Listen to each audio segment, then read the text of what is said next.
Suptam Sanjeevayadi Akhila Shaktidhar Sudhamna Anyamscha Vastacharana Pranan Namo Bhagavate Purushaya Tubhyam.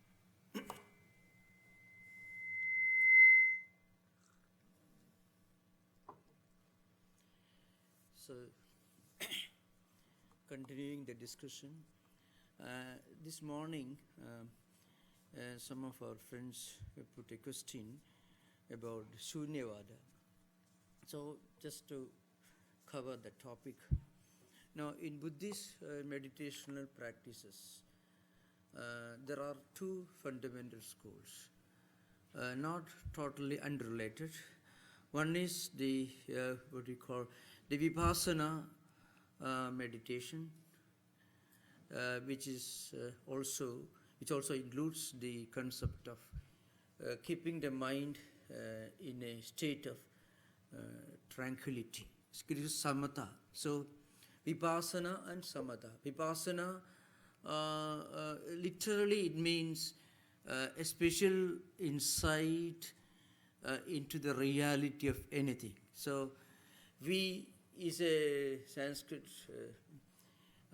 prefix. Viseshena means with a special, comprehensive. And Pasana is a Pali equivalent of darsana, seeing, getting a real insight, a comprehensive vision, understanding of the reality. So that is one, and the other one is samatha, which means tranquility or peace. These teachings are found in the Pali tradition, that is the Theravada, what do you call it, Hinayana Buddhism. So it may be helpful if I give in a few words an introduction to the evolution of Buddhist psychology and philosophy. Buddha was born around 560 BC and passed away in 480 BC, that means 80 years. So about 50 years after his passing away, in the first Buddhist council that was held in a city called Rajagriha, which is not far from Patna, which is the capital city of a state in India called Bihar state. Vihara means Buddhist monasteries. So from that the state got the name Bihar, Buddhist. So it was the capital of a very huge empire, in fact. In the 6th century BC, the empire actually extended right up to Central Asia and Sri Lanka in the south. And the western border was in Afghanistan, Persia, and right up to Burma. It is a huge continental, almost nation of continental side, a huge empire, Magadha Empire. Now, Rajagriha was the capital. So that was the place where Buddhist monks gathered together in the first Buddhist council. So in that Buddhist council, these monks and nuns, they remembered the teachings of Buddha, who actually taught in Prakrit language. The Pali canonical literature was the script in which was used. So they remembered, and all these teachings were remembered and recorded, and these recordings came to be known as Tripidakas. Tri means three in English and also in Sanskrit. Three. Pidaka means baskets. I mean the compendium digest.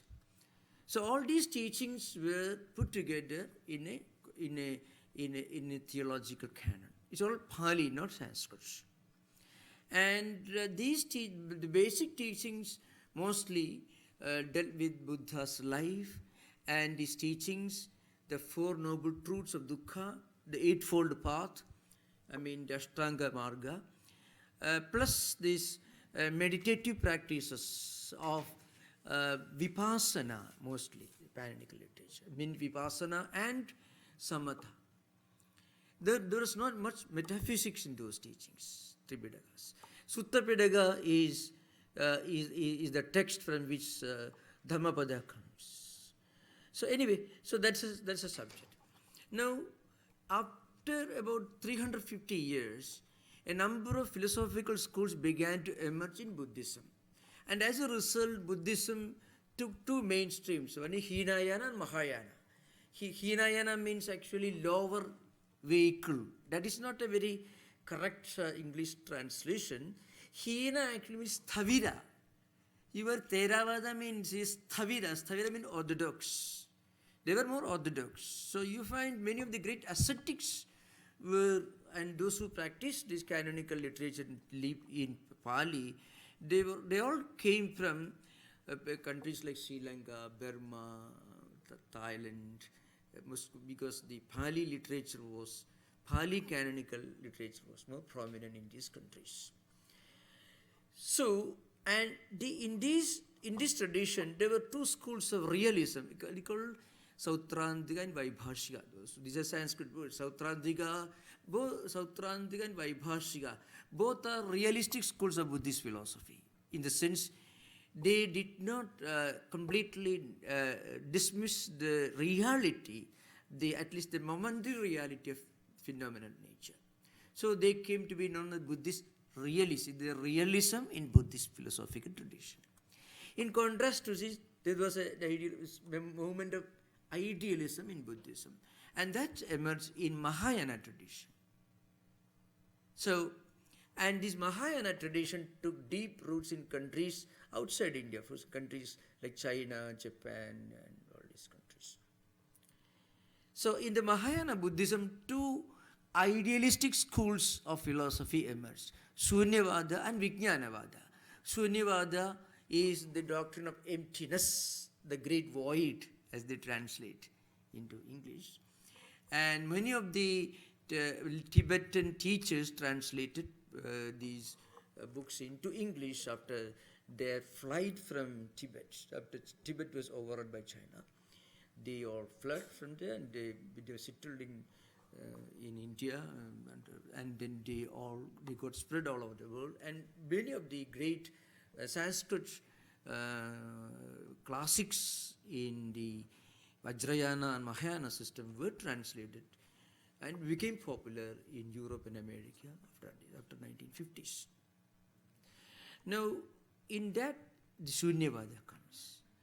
So, now I am coming to Sunyavada.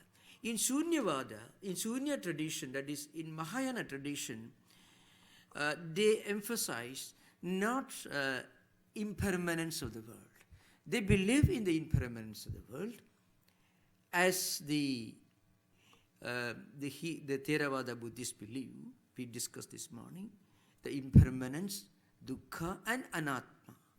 I mean, the fact that everything in this world is impermanent, and there is an inherent dissatisfaction, there is an inherent incompleteness, imperfection in everything in this world, because everything is impermanent, everything is in a flux, everything is changing, and there is nothing that could be called permanent and absolute, like the Hindu philosophers called Atman. This was the main emphasis of Theravada Buddhists, the Pali canonical literature. We are concerned with the Pali canonical literature right now. In contrast to this, the Sunyavada and Mahayana philosophers, they emphasized not impermanence. They did accept impermanence. They did accept dukkha. They also accepted the doctrine of non-Atman, but they emphasized Sunyata. By Sunyata, what they meant was one absolute reality which cannot be called or defined or described or explained in words, which is non-dual, which is one, which cannot be defined or explained. So in that sense, the word Sunyata is used. The word Sunya in English could mean empty, but it is not nothingness that is implied in Sunya. It is one supreme reality which cannot be understood in terms of empirical perception. So, to realize that Sunyata and also to realize the true nature of Buddha, these are the two fundamental principles in Mahayana Buddhist meditative tradition. So these are two important things. The Hinayana meditative tradition, the purpose is to understand the impermanence and the dukkha, the dissatisfaction, and also the non-Atman. But in Mahayana tradition, the supreme goal of all meditative practices is to realize this shunya, that is the indescribability, the inexplicability, the non-definability of anything in this world, in words or in whatever way possible, and Buddhahood. It's called Tathagata Garbha. This is the term they use. Now, it means the womb of Tathagata, the one who had gone behind. It means the true nature of Buddha. So, in those meditative practices, in some of the ancient Sanskrit books, they give the example that is, if you have got a block of stone and you want to chisel the image of a Buddha out of it, what you do, you are not creating Buddha, you are chiseling out all unnecessary parts. So when you remove all your impurities from your mind through meditation, and thereby you understand that the reality of sorrow, the reality of grief, and also you practice the eightfold path, then what happens? Then you recognize, you discover the Buddha in you. So everyone can be a Buddha. That's the idea behind it. So it's called Tathagata Garbha. I mean the inherent Buddhahood should be realized. So these are the two purposes in the Mahayana Buddhist tradition. Now we will continue the discussion from where we left this morning. So I said this morning that mind cannot be programmed, mind cannot be understood, mind cannot be predicated, cannot be explained. You have no idea what thought, what idea could emerge in your mind next split second. But mind can be observed. So you cannot control your mind because you cannot predict the thought in your mind. So, and mind takes its own course. Frequently it could be your enemy, it could be your friend. But one thing, mind can be observed. And when you observe mind, all problems are over. Because when you observe something, you are detaching yourself from it. At the same time, you are aware of it. So, Sanskrit word, it actually the idea comes from Vedanta, the Upanishads. Sakshi it is called. Sakshi. Sakshi, of course, we should never get away with the wrong, childish notion that Buddhism copied everything from Hinduism. That is totally, absolutely wrong. Buddhism has every right to claim independence. But the point is, but as much as a big branch on a tree cannot be equated the whole tree. The tree that branches, it can have its own forms. So frequently, you know what happens? When Buddhism was completely detached from its original Pali and Sanskrit canons and were commercially preached and propagated, very often the branch forgot the roots. Every branch, every leaf, every fruit went for declaration of independence. So that's something very important to remember. You cannot say that Buddhism took everything from Hinduism. That would be wrong. But Buddhism is totally detached from Hinduism. That also will be wrong. So the Sakshi idea you find in many of the pre-Buddhist Vedic, Vedantic scriptures. So that should be understood to know the true implication of Satipatthana. So Sakshi means witness. And you are actually becoming witness when you observe your mind. Can you just observe, well, I think I'm getting angry now. You find your anger comes down. I'm getting too anxious. Actually, you become aware of your anxiety, because you understand that the real you need not always be angry or anxious. There is a real I who is not always inherently anxious. That's why I am able to observe anxiety. So the moment we observe our own emotions, our own feelings, mind becomes objectified, which means we detach ourselves from our mind and we become aware of what the mind is up to, what it is doing. The Sakshi means witness. Now, who is a witness in a court of law?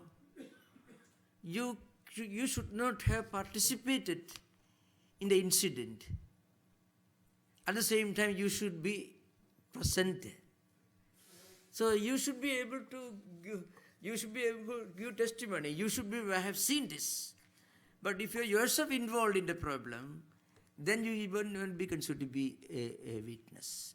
So you are aware of it, but you are not participating in it. So that's what really happens when we practice either vipassana meditation, insightful meditation, or mindfulness. Mindfulness is the natural culmination of this insightful meditation. You actually get established in what we call the Sakshi Bhava, or the witnessship, as we understand in Vedanta. So once we become the witness, we become the subject, we are in a way detached. Now, if you are a witness in a court of law, you should be detached from the incident. But you should not be absent there. So you are aware of it, but you are detached from it. When this happens, we can handle any problem in life. That's what happens. So it is a kind of de-identification or dissociation from what is going on within our mind or in the external world. So if we can actually watch our own emotions, our own feelings, then we will be able to perceive the impermanence of everything that is going on. We won't be able to, we won't be taking a few selected experiences and identify ourselves with them and then interpret ourselves to be happier and happy. We become just seeing everything. But remember, it doesn't mean insensitivity, inaction, sloth. That's why, as I mentioned this morning, some of the hindrances mentioned in the meditative practice are like sloth, laziness, inertia, greed, lust. All these are problems which are to be removed by this meditative practice. Now the question arises, how do we actually go about this practice? How do we handle our mind? How do we succeed in turning ourselves into a witness, into all observing but non-participating, witness who is not focused on any particular event? So for that, the yoga philosophers give an analogy. Swami Vivekananda gives this analogy in the context of the Raj Yoga lectures, and which is found in the Buddhist traditions also. In Buddhist tradition, this is given as an analogy on how to catch up with our own mind. But in Raj Yoga, it is given as an analogy as to how to control a prana. So anyway, the analogy, the story is extremely apt in explaining how we can observe our own mind. So as I mentioned this morning, we have some degree of autonomy or freedom at the physical level. If you want to go to San Jose or some other city, it's for you to decide. If you want to take a BART or train or bus, that's for you to decide. But what thought emerged in your mind, you cannot decide. So from the physical to psychological, mental, there's a long distance. But you have to begin where you have the freedom to operate. And you have the freedom to operate at a physical level. So that's why this breathing exercise, which I described this morning, is given as the first important discipline in Buddhism. So the analogy is simple. There was a king, and the king had a minister who was well known for his efficiency. He was well behaved, a very good administrator, a very loyal person. But for some reason, he fell out of favor with the king, and the king expelled this minister from his court and then imprisoned him in a tower. Now, the minister was very, very, very grief-stricken, and then his wife walked towards the tower at night and called out to him out of her grief. And the minister asked her to bring a few very interesting items, a list of items. The list included the following items: a small thin thread, then a stronger, some kind of a strong rope, and then a bigger rope, and a much more bigger rope, like that. So in ascending order, beginning with a small thin rope to a big powerful thin thread, let us say, at the beginning, a thin thread, then a strong thread, then a bigger thread, and a big rope, like that. Bring these items, and also one beetle and some honey. You bring these things. Then he shouted his instructions to his wife. So you tie the thin, the finest, the thin thread to one of the legs of the beetle, and then you smear some honey on his head. So the beetle started its journey onward. It is going in search of honey. The honey is on its own top, its own head. It did not know that. So the beetle finally reached the top of the tower. Then the minister caught hold of the insect, and then the tiny thread, then the bigger thread, then the rope, and finally he descended and he escaped. This is the story. Now, where do we begin? We begin with what is within our control. So breath is within our control. So once we use breath to practice meditation, then all our focus and attention will be concentrated on the breath, breathing in, breathing out. So as a result, our mind will be completely withdrawn from everything else. That's why people feel great tranquility and peace. The opposite also true in the yoga tradition, and that is actually explained in the Buddhist Pali canonical literature also. Certain disciplines have to be followed before you take up this.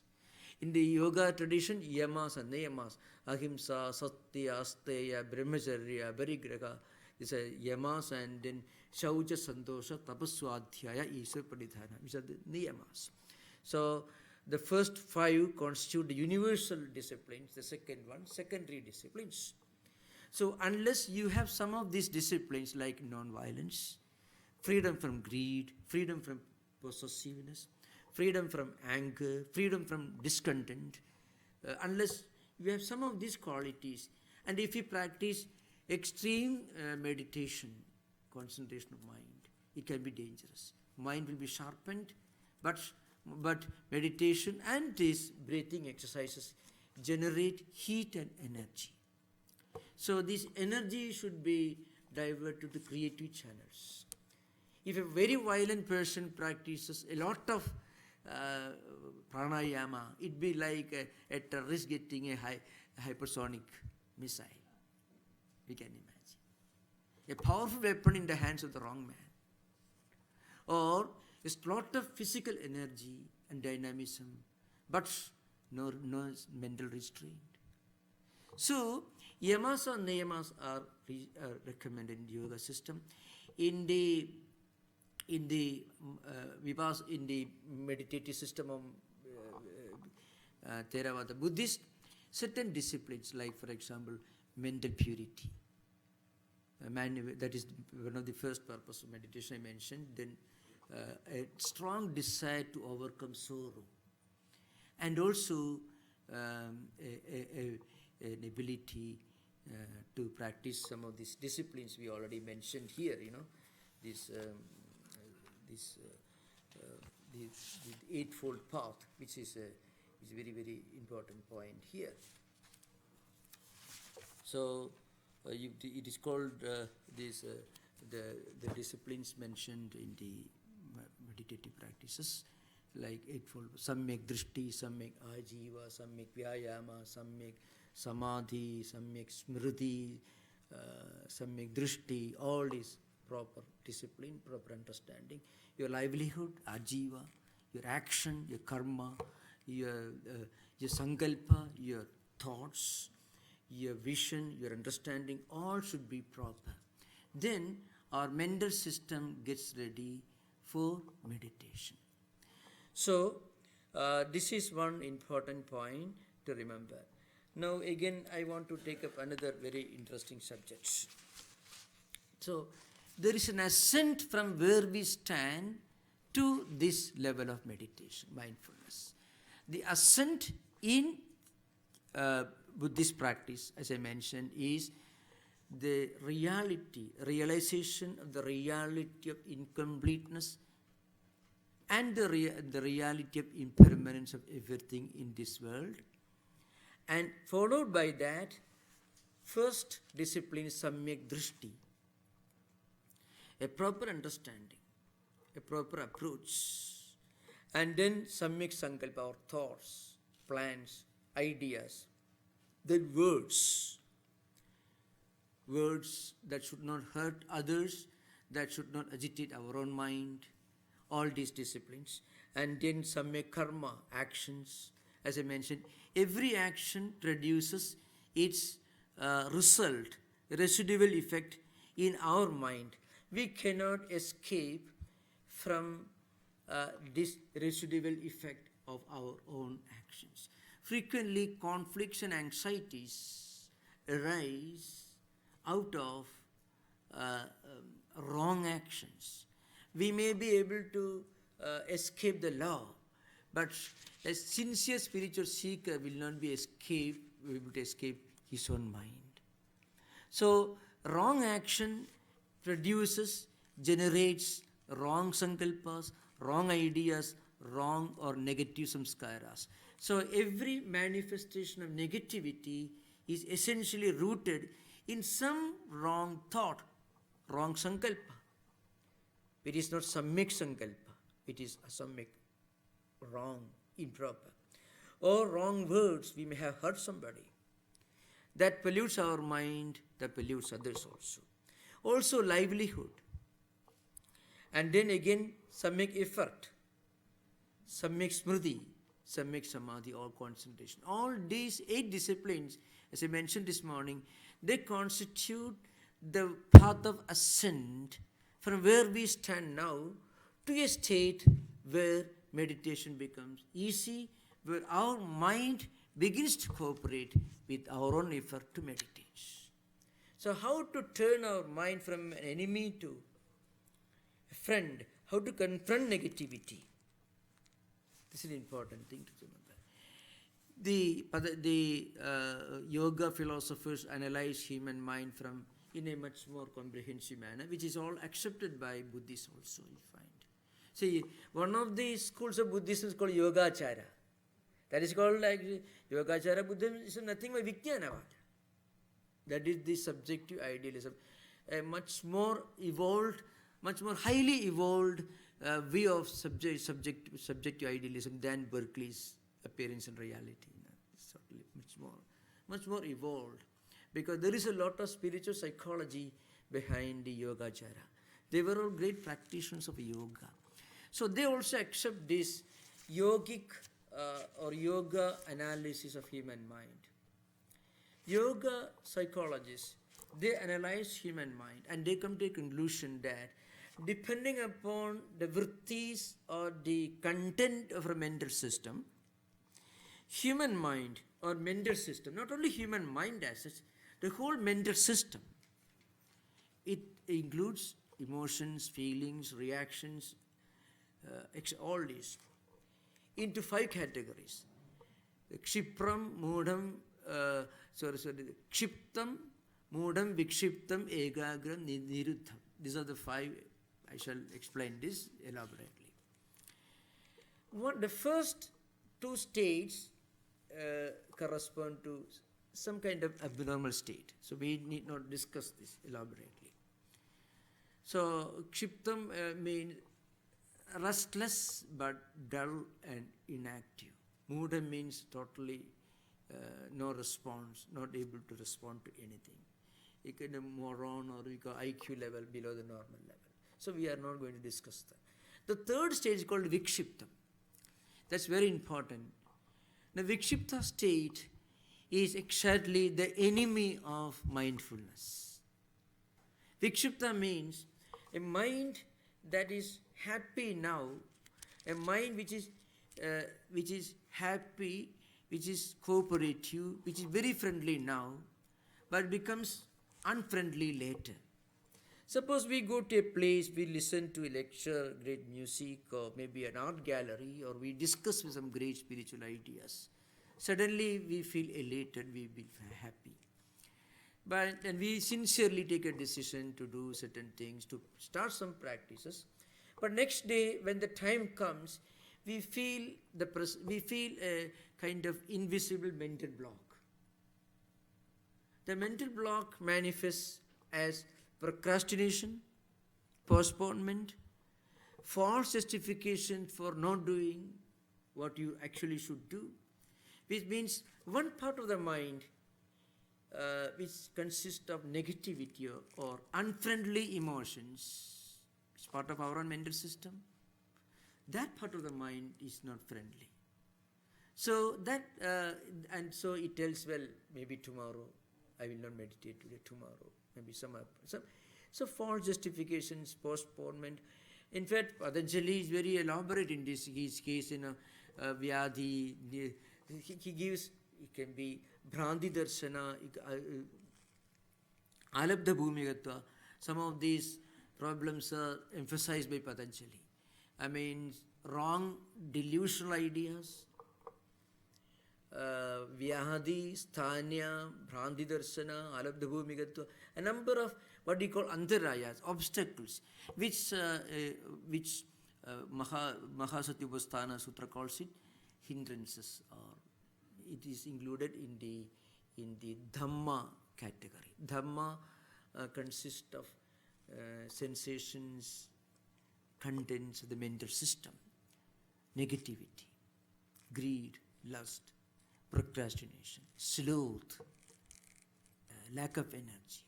All these can come. Mind playing tricks with us. So all these are obstacles. It's called antarayas in Patanjali's system. But other obstacles in yoga, in the Buddhist system.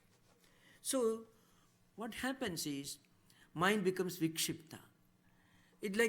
So it is often can be compared to a pendulum. A pendulum, it moves from one end to the other end. It doesn't stop midway.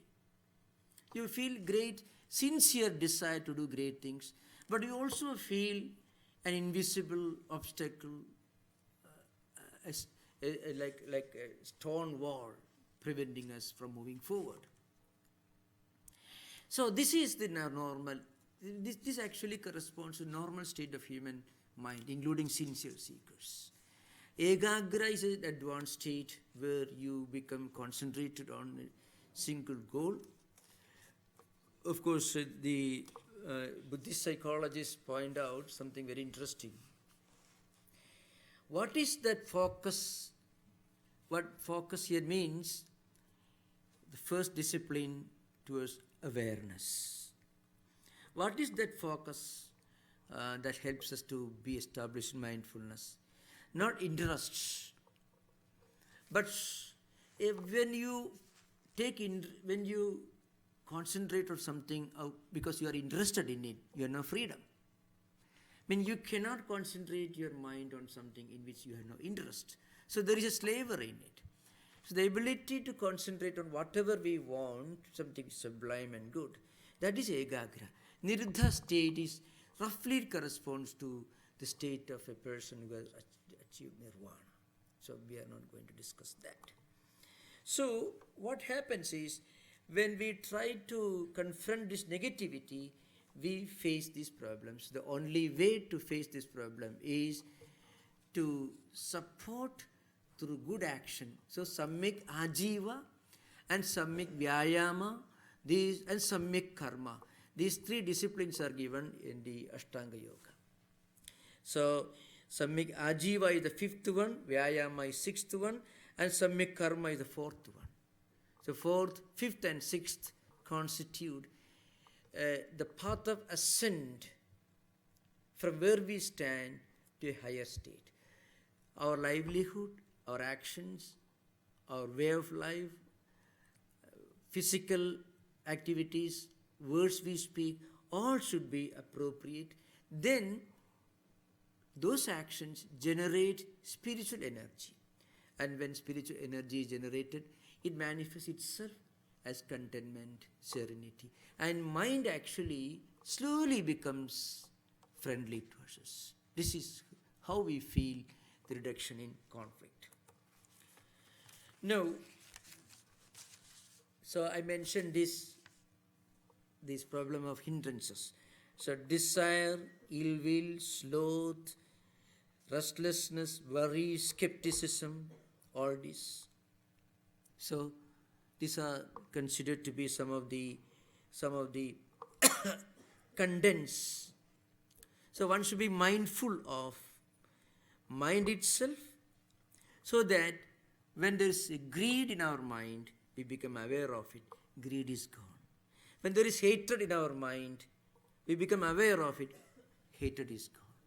So that is the mind, that being mindful of mind itself.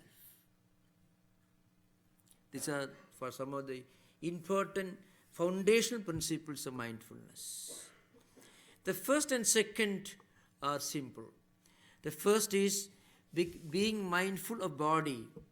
I mean, breath, walking, sitting, doing everyday activities. Any activity. When we are mindful of it, what happens is, it doesn't trap us. I can give an example. It may be difficult to understand. See, well, suppose we take a flower in a shrine, whatever shrine it may be, and we offer to either to a respectable person whom we respect, or maybe to a deity, a temple, or a church, or a place of worship, with a great sense of solemnity and sacredness. Now that action will produce a peculiar sensation in our own mind. Suppose we throw it in a casual, negligent way, in an irreverent way, let us say. We can give something to a person, or we can cook, or we can serve, we can drive, we can walk, sit. All these activities are included in the discipline of being mindful of body. So when we do this with full awareness, fully focusing on that, what happens is mind is taken away, it withdraws itself from everything else and focuses on that. So there is it brings a kind of intensity and a sense of sanctity to what we do. That's why people derive great joy when they do worship or pray or read a holy scripture with a great sense of sanctity. Because you are more aware of it. And there is an element of sanctity and sacredness. So that is the first principle. But is being mindful of body, according to Mahasatipatthana Sutta. The second mind, being mindful of feelings, either pleasant or unpleasant, spiritual feelings or worldly feelings, happiness or unhappiness, worry or its opposite, arising and disappearing. When we become aware of it, the moment we become aware of it, it is no more a problem. That is something to be understood. The moment you become aware of your own becoming angry, anger is not a problem for you. The moment when I am becoming worried, immediately you become aware that I am becoming worried unnecessarily. Because your identification with worry is reduced, that's why you are able to be aware of your becoming worried. We become aware of our own anger because we are able to detach ourselves from our anger. So anger becomes the object, we become the subject. So mind doesn't want to be observed. The moment you observe your mind, and then mind becomes your best friend. Anger doesn't want to be observed. Anxiety doesn't tolerate being observed. It wants you to be away from it. So the moment we become aware of our own anger is reduced. The moment we become aware of our own anxiety is gone. Anxiety becomes objectified. So that is the second discipline, being mindful of feelings, sensations within our own mind. Then mindful of mind itself. What all things, emotions coming in the mind. So greed, delusion, hate, whether mind has got greed or not, is satisfied or unsatisfied, is it full of hatred or not, whether deluded or not, whether free or bound. When we become aware of our own mind, then we feel a kind of a soothing effect. That's why meditation, this witness meditation or vipassana meditation, all these become helpful because it's just like emptying the glass, With those who can reach the highest level of mindfulness, they become completely calm and quiet. It's something like filling a cup with water or milk. Let us say, suppose your glass is let's say 10% water. Then even if you pour milk, it can have only 90% milk. If your glass is 90% water, then you may pour from an ocean of milk, but still only 10% it can contain. But suppose your glass is completely empty, then it can have 100% milk. So emptying the mind is another discipline in the same process. Emptying the mind. Mind gets emptied when it's totally becomes aware of every sensation, thought and idea and activity that takes place at the present. So Buddhist psychologists make an interesting statement, which also comes from Vedanta. Says the line of demarcation between the past and present and the line of demarcation between the present and the future are all imaginary. Actually, there is no past, there is no future, there is only present. Praditya Samutpada itself explains in 12-link analysis the problem of reincarnation, how the reincarnation continues. But the moment you become aware of the fact that you are perpetually, you are permanently established in awareness, then you become fully established in awareness of the present. The present becomes capital letter P, because there is no past, no future. So what happens is, when you become established in present, we become completely focused on that particular moment. Not because it is permanent, but that one which is on which you completely concentrate on, it changes immediately. That means there is nothing actually permanent. So the reality of impermanence is driven home to this practice. Then we should be mindful of Dhamma. Dhamma contains all hindrances, then aggregates of changing forms, and internal and external things, and also the Four Noble Truths and Eightfold Path. All these are included. Dhammapada. So I think we have at least 10 minutes more. So now the question arises, how do we get established in mindfulness? That's the question.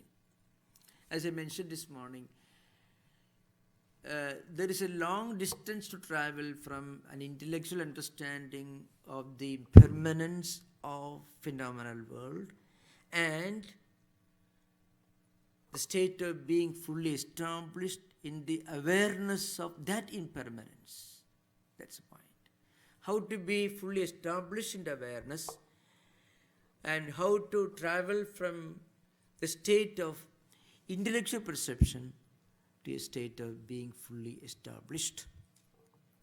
For that, as I mentioned, we have to practice this art of processing of energy and mind.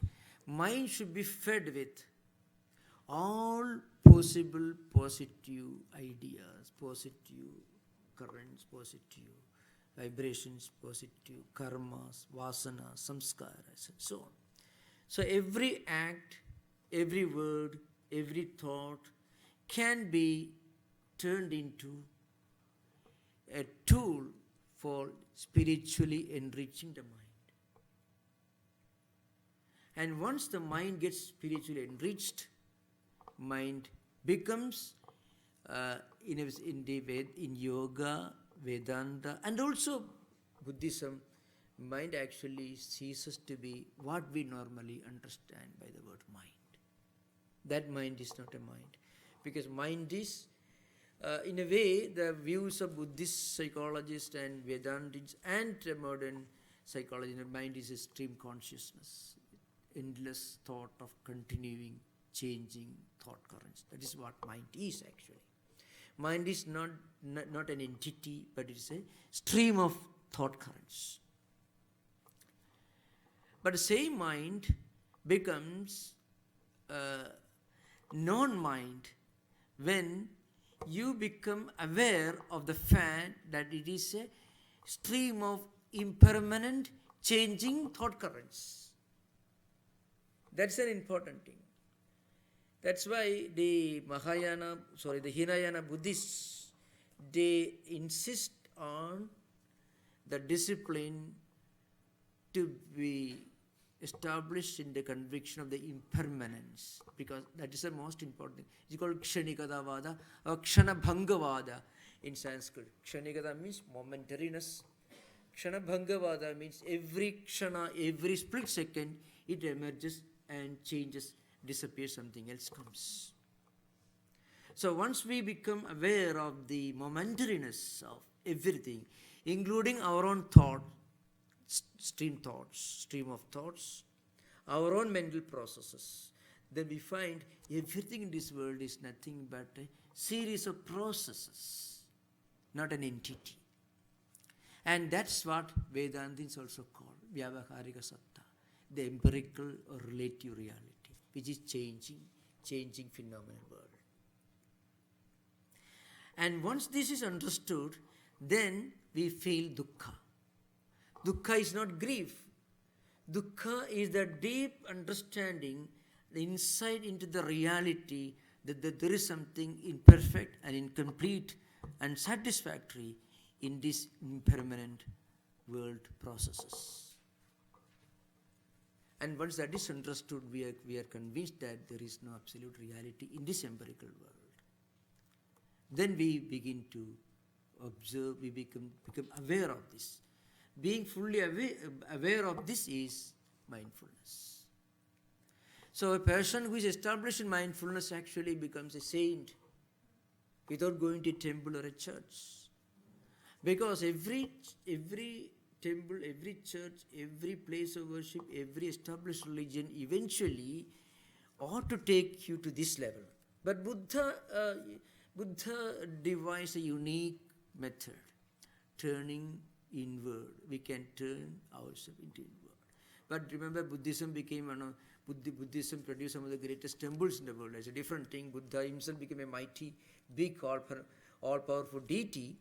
But still, if we can think of Buddhism as a great scientific, not just a religious, but scientific way of understanding the true reality of existence, then it becomes a great spiritual, psychological tool for our own progress.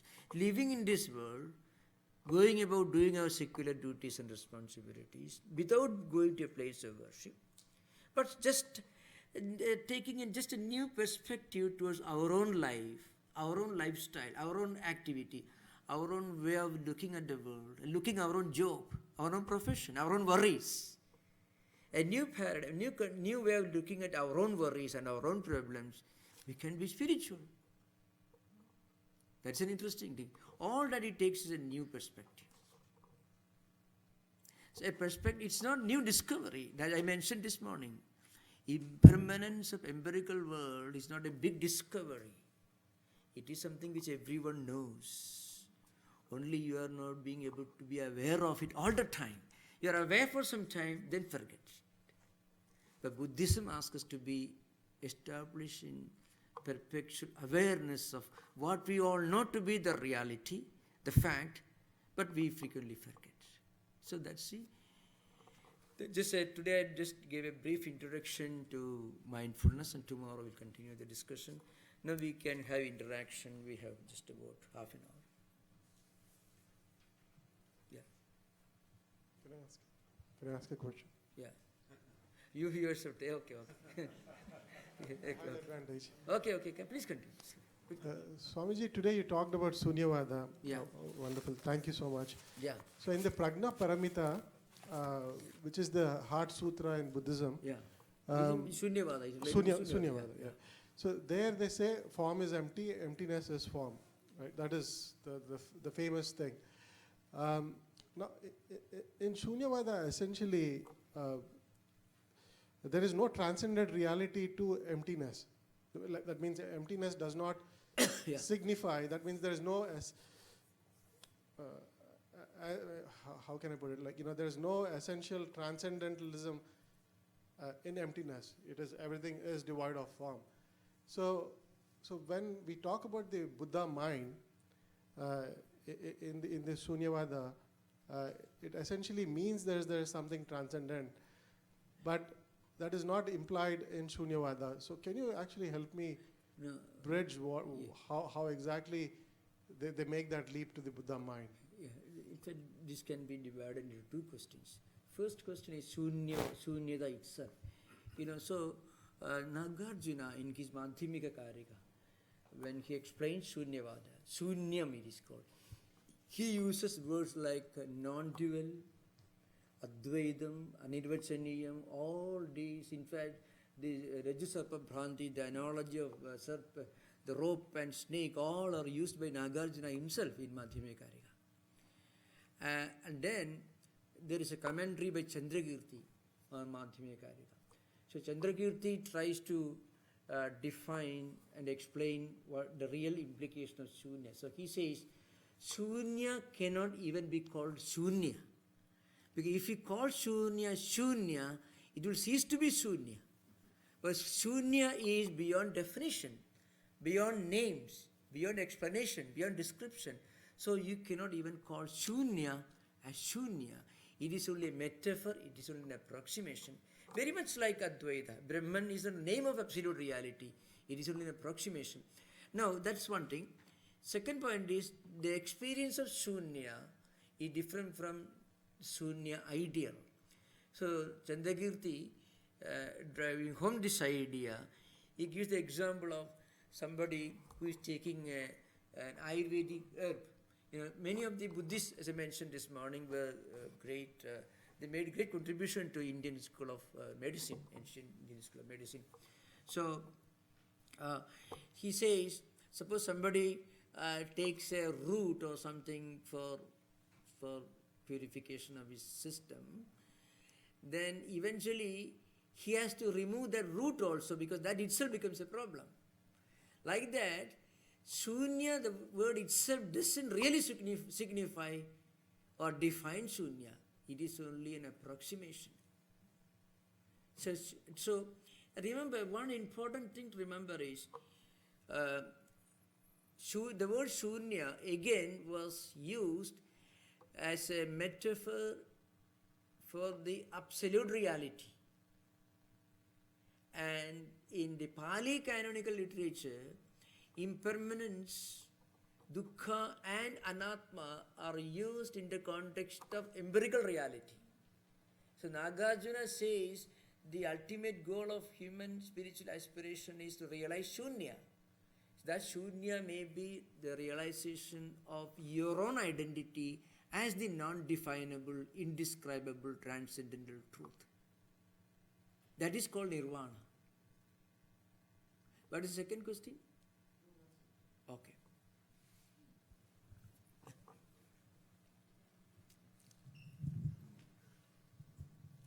Respected Swamiji. You please sit down, please. Wants are unlimited. Eh? Wants are unlimited, what economics says. Eh? Wants are unlimited. Garaz, Yeah. necessity.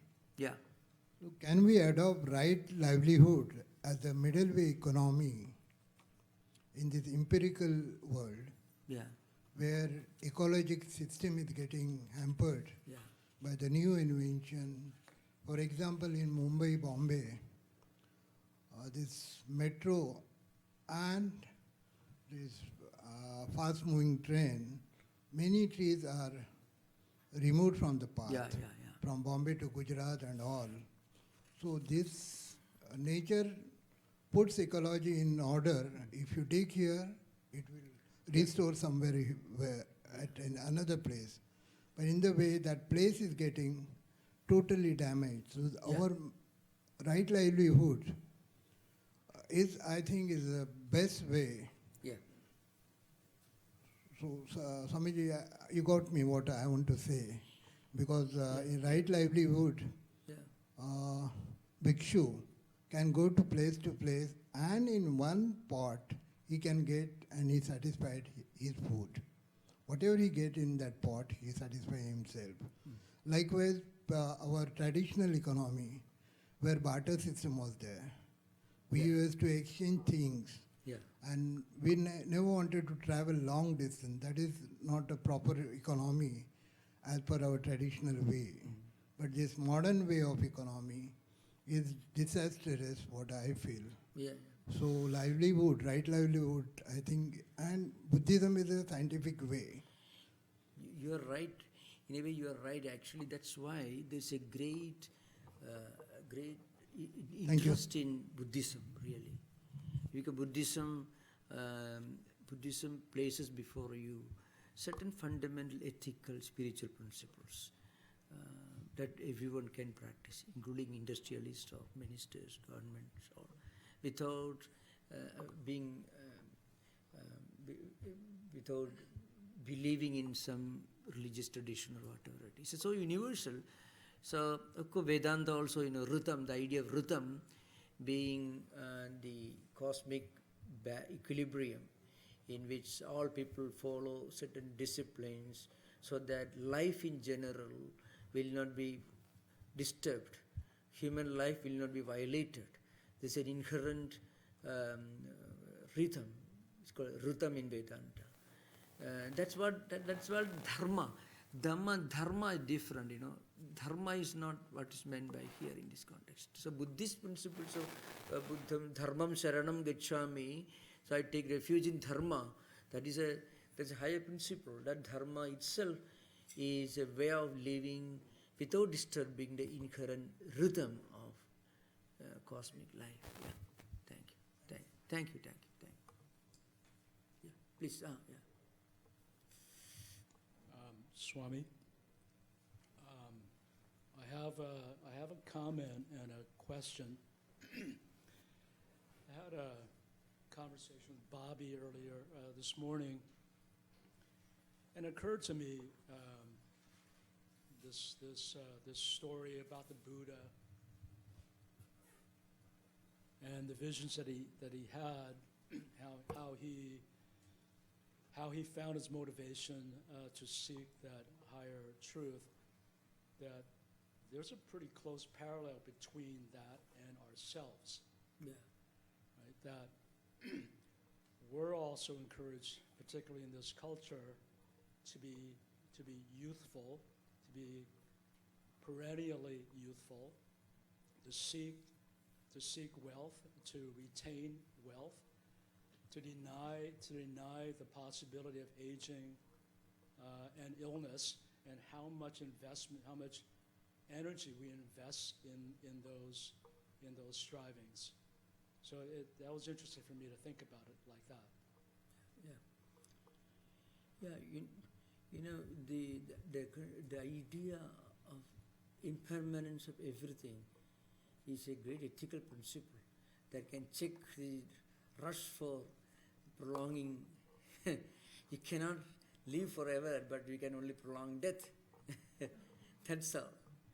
So, but still the fundamental principle that everything, including the human body, is going to disappear one day, which everyone knows. But if one can remember it, not in a very depressive mood, but as a fact which everyone has to understand, without upsetting, without making a person depressed. It will be a great.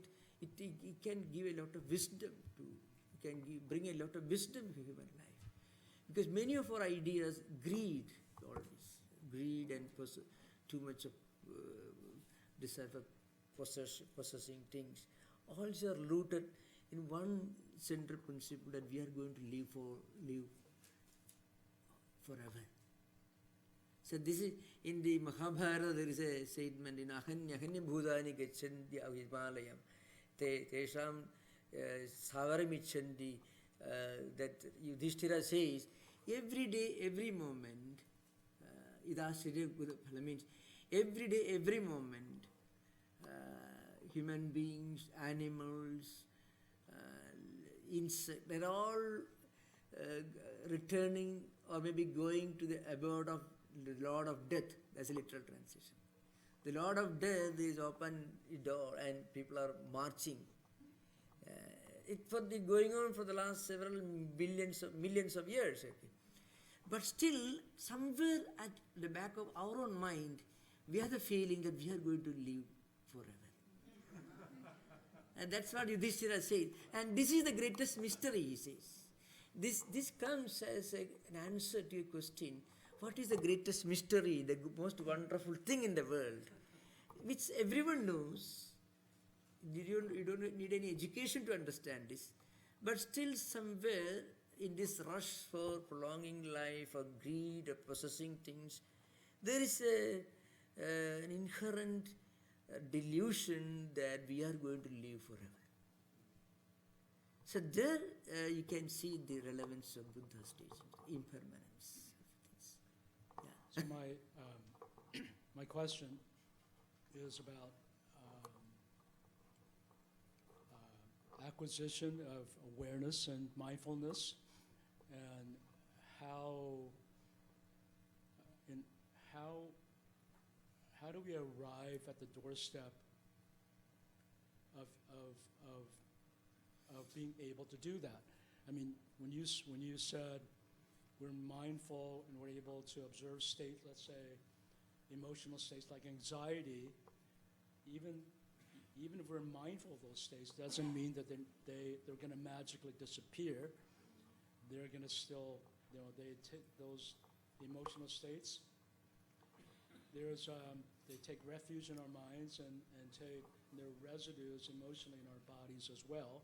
So it's not, I think you would agree with me, it's not just a matter of seeing that they're there, but there is a practice, a way of dealing with that as a path towards resolution. And I know that you're fond of saying that issues, problems, and troubles that arise from the level of psychology cannot be solved at that level.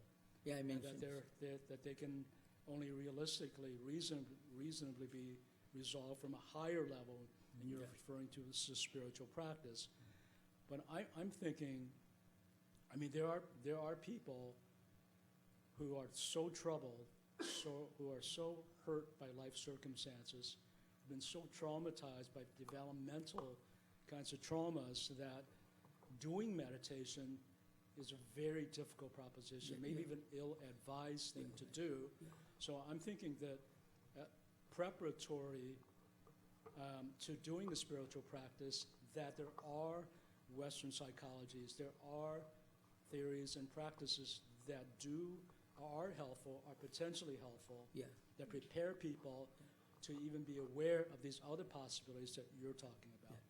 You're right, there are different approaches, different solutions. I won't tell you that mindfulness can be practiced by everyone. Straight away one can start meditation. It's not possible. But that happens to be the topic for discussion. As you mentioned, many modern psychologists have devised tools and methods for helping people at different levels of psychological problems. But mindfulness can be practiced by certain people, and it is being found to be useful to them. Not that everyone can begin with that. No, that's not what I was trying to say. Just a comment. So apparently with mindfulness, 90% of depression candidates, first time when they experience with mindfulness, and some kind of basic mental therapy, they don't relapse into depression. So that is also there. That data point has also been established in a 10-year study. Constant worry and thoughts about some past events, traumatic experiences frequently keep people depressed, and the mind is tortured all the time. So if you practice, if you just do some of these practices, like focusing on what you do with a great sense of sanctity, breathing, for that moment at least at the beginning, your mind is taken away from that tormenting thought currents. They feel a great peace of mind. So that's how relief comes. As when mind is emptied of these tormenting thought currents, you feel a great relief. That's true. So, can I? Okay. So I understand impermanence, and it's really an amazing concept. From a broad perspective, like dinosaurs were existing, ruled for millions of years, and then they got extinct. And also from the basic, perception that mind has a stream of thoughts, and this is how impermanent things are. And it's a beautiful concept because it gives people hope that nothing is permanent, and good times will come and so on. Yeah. But there are people who are, most of the people only think of things as one lifetime. Even though they understand that there are multiple lifetimes, they see only one. And there are some people who are born in a very miserable state. They don't have food to eat, and they go through that, and they die like that. And there are some people who are doing good and who have abundance and stuff like that. So those people who are born like that and who die like that, how do you explain impermanence to them who have not seen anything but, scarcity and misery? Yeah, they can engage in some good activity, some kind of diversion, positive diversion, especially at the physical level, doing something good for themselves and for others. This engagement generates certain memories, as you know, and certain samskaras. So normally, too much of worry is due to the predominance of negativity, unpleasant unpleasant memories, or maybe unpleasant past experiences can be one important factor for this misery. So if one could generate some pleasant memories, happy memories, elevating memories by engaging in some good activities, or society can provide opportunities for them to be engaged in some positive activities, then these newly generated healthy samskaras will bring about a change. That actually works behind this work therapy. Frequently, you know, when a person's mind is sick, his actions will be disturbed. But when he voluntarily or otherwise, if he engages himself in some good activity, even due to compulsions, if he engages some good activity, those activities can generate certain mental samskaras, impressions. That also will be added to the bundle of samskaras already accumulated in the mental system. So that is one way to do that. And that's something anyone can try. I can give an example. I mentioned this, many of the great captains of industry who have made money, we don't know how in what all ways they've made money. But at some point they feel a great urge to start a foundation, a trust, or maybe they start making contributions to Ebola victims or earthquake relief activities and so on. Because they get a little more sleep when they do that. It is not publicity alone. Many people make contribution without giving their names. In fact, all of them are not saints, but they don't want their names to be published. But still, they are willing to do these great things, good things. Why? Because they get something in return. Any noble activity can generate its own fund of healthy samskaras that no one can take away from you. So, any noble activity can generate healthy samskaras. Physical energy, well spent, can generate spiritual energy. And when spiritual energy is generated, that expresses itself as serenity, calmness, tranquility, and so on. That's what happens. People want some good sleep.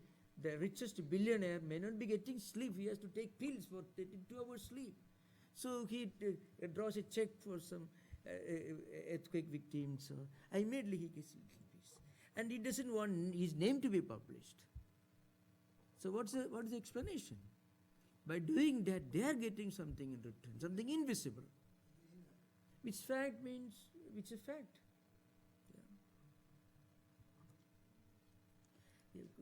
Yeah, because you already take. Yeah, tomorrow again we'll get time. Okay, right. Yeah. Swamiji, so you talked about the impermanence, meaning we identify with the impermanence. Yeah. So is it the... We become aware of the impermanence. We don't identify it. Sorry, I misspoke. Yeah. So for us to come to, is it the ego that drives us to not identify or be aware of the impermanence? Well, I don't know what you mean by ego. Ego has got different meanings. Ego, if it means, a kind of arrogance or something like that. Yeah, in other words, a falsified version of I myself tell or you, my I. An ego, assertiveness, well spent, is your friend. Suppose you take a strong determination. I shall meditate. I shall do good things. You need a strong will. That ego will slowly become your best friend. So the first step to go beyond ego is to have a positive, healthy ego that helps you to do good things, to think good things. Because without a strong, positive ego, you cannot confront problems, hindrances, obstacles in your spiritual path. Again, the Bhagavad Gita, Lord Krishna says, my best devotee is one who has got a mind made of steel. Sandushta sadatam yogi yadatma dridhanishchayaka. In the Bhakti Yoga 12th chapter, Lord Krishna gives a list of qualifications of an ideal devotee of God. And he says, Sandushta, he should be contented, he should be happy, and then he should have his senses under control. Then Dridhanishchaya means you should have a mind, a heart made of steel. A weakling cannot be spiritual. Buddha was not a weakling. No one had a stronger mind than Buddha. He would have walked 1,200 miles, and he had his family. He had all the luxurious things. He had the strong determination. And Buddha himself, he condemns weakness and weaklings. In many of the discourses, he insists on the need for a strong will. A strong will, an assertive ego, who is your friend, who helps you to do good things, will slowly will take you to a state where it disappears. You transcend ego first by diverting ego into a friend, positive friend. Swamiji, earlier you mentioned the contributions to medicine via the Buddhist community. Well, I have in front of me a book that's very appropriate for your discussion, which I would like to share with the others. It's called Lifespan, Why We Age and Why We Don't Have to, by Dr. Sinclair. And if you want to look at it, I have it here. It's very appropriate because with all this changeability, we do have an opportunity to extend our lives. Yeah, that's true. Yeah, that's true. But still not forever. That's the only thing Buddha wants you to remember. Buddha has no problem if you extend your lifespan. Only he tells you that you can't do it forever. Please keep that in mind and live as long as you want. Yeah, that's the greatness of Buddha. Yeah. Because that realization gives a peculiar kind of spiritual common sense. And that common sense can be applied in all life situations. You see, suppose somebody is doing, and instead of getting angry, oh, that's how the nature of the world. Not because you are inactive or you are negligent, but you are able to look at the whole thing from a higher perspective. The higher perspective comes because you have lived long enough, actually. And Swamiji, the best medicine is common sense. Yeah, that is spiritual common sense is a more refined variety of it. Yeah. Yeah, right. Okay, still get time, 5 minutes. So, Swamiji, where does the middle path that Buddha talked about fit in this eightfold path? Yeah. Because one of the things that we talked about is get rid of sorrow. Yeah. Samyak means the right, when you use the word the right, I mean the right path, the right vision, right memory, right conduct, right effort, right concentration and so on. That is not extreme in either direction. Buddha was disturbed by, that is one view, one perspective, why Buddha insisted on this middle path. There are two explanations. One, his own experience. Buddha practiced extreme austerity, and actually that brought him very close to his own death. And then he suddenly realized that this is not going to take him to his spiritual goal. The second explanation is the founder of Jaina religion, Vardhamana Mahavira, was Buddha's elder contemporary by 20 years or so. He was born as a prince of Vaishali, that is in Madhya Pradesh, central India, And Buddha was born in Nepal, but he lived mostly in central India and northern India. So we don't have any records showing that they both met. But Buddha was not in agreement with Vardhamana Mahavira's extreme austerity, extreme almost bordering on self-torture. So he believed that this is not right way. And remember, actually it comes from Gita. Middle path comes from Gita. Lord Krishna uses the word yukta. Yukta means appropriate, proper, middle. Yukta ahara vikarasya, yukta cheshtasya karmasu, yukta supnavabodhasya yogo bhavadi dukkha. What it means is a person should be moderate in eating food, in his activities, in his sleep, in his waking state. In all his activities, he should be moderate. You should practice moderation. That is the path of yoga and Gita and traditional Hinduism. Extreme self-torture, I mean bordering on self-torture, extreme asceticism was mostly propagated by the founder of Jaina religion, who is Vardhamana Mahavira.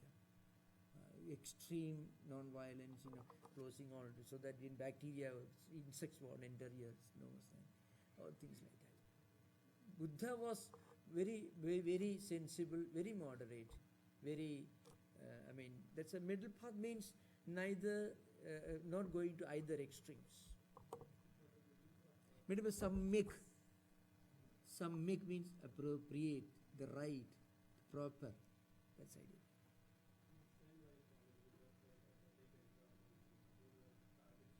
Yeah.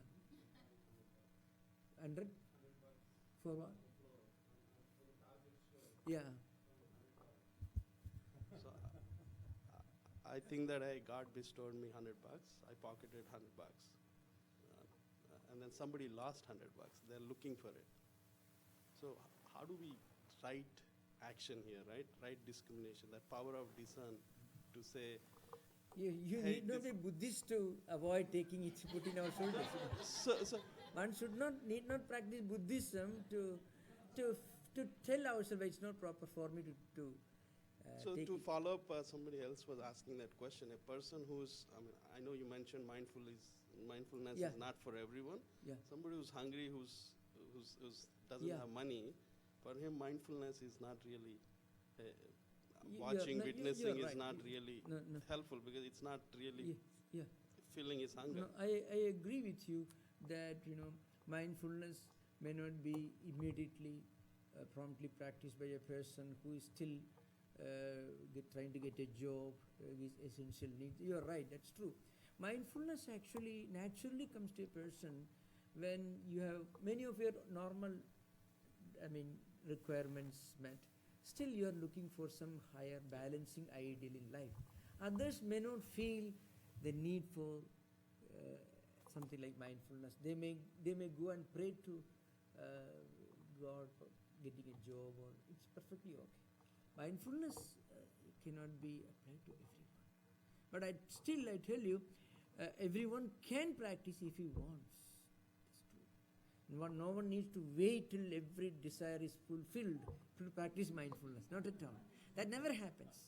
What I mean to say, in fact, it is said, the ability to feel sorry for another person, to feel sorry for a higher purpose, it comes only for some people who are somewhat evolved. So Buddha's worry is called in the Yoga Sutra. There are certain references to that, Buddha's type of worry. That yoginameva klishnaadi means that kind of dukkha, parinama dukkha, parinama tapa samskara dukkhehi gunavisheshacha dukkhameva sarvam vivekinaha. This sutra you find in Sadhanapada Yoga Sutras. Parinama tapa samskara dukkhehi gunavisheshacha dukkhameva sarvam vivekinaha. 15th sutra of Sadhanapada. Now what it means is, there are three types of dukkhas: parinama dukkha, taba dukkha, and samskara dukkha. Parinama dukkha is the ability to feel dissatisfied when even when all your needs are fulfilled. So we have a good job, plenty of money, everything going fine. Still you feel, well, everything is impermanent. These things cannot give me 100% happy life. Something much more is required. So that feeling of incompleteness, that is called parinama dukkha. So Buddha's feeling of discontent, dissatisfaction, though he was born as a prince in a palace, had luxurious life, still he was dissatisfied. So that is possible only for people who are somewhat evolved. So that's why I mean to say, those who feel, well, these things cannot give me any permanent, eternal happiness or contentment. There is something much higher than this. After this realization, you feel dukkha. So impermanence, dukkha, and anatta. There is nothing.